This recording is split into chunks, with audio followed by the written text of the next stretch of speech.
of our other facts. So the first fact is all of our times 5 and our times 6 and our times 7. So these are the really hard ones that we just have to kind of really practice a lot. So we already know 5 times 0, 1, 2, 3, and 4 because we have a strategy for that elsewhere, right?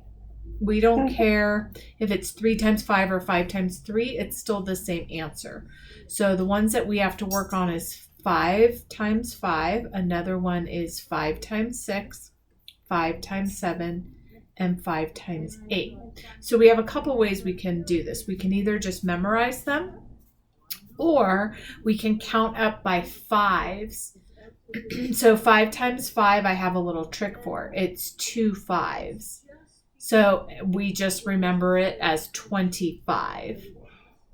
And then if 5 times 5 is 25, 5 times 6 is 5 more. So that's 30.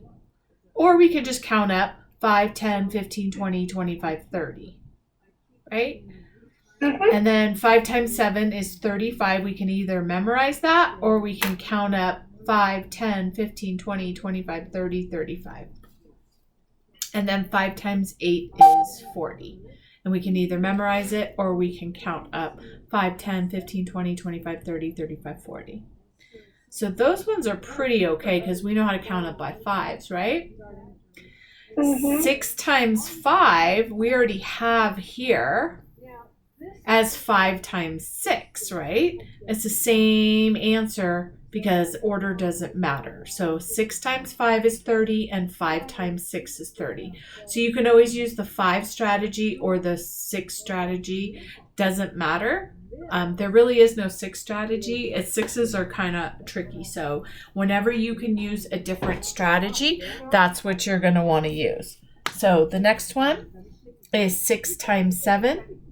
6 times 6, and 6 times 8.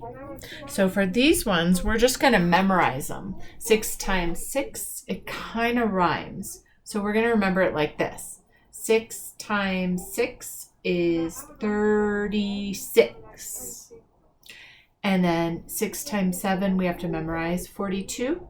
6 times 8 is 48. So now we're at the point where we have to do a lot more memorizing because there's no real strategies for them. So I would like you to write these ones down and we're just going to go over them until you know them.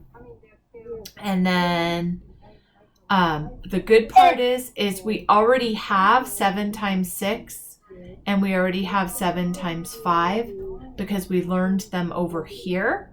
And we don't care if it's 7 times 6 or 6 times 7. So the only times 7 we have to memorize is 8 times 7 is 56. So that's a good thing. Should I write them down right now? What do you think? I'm not really sure. Take a guess. What's your guess?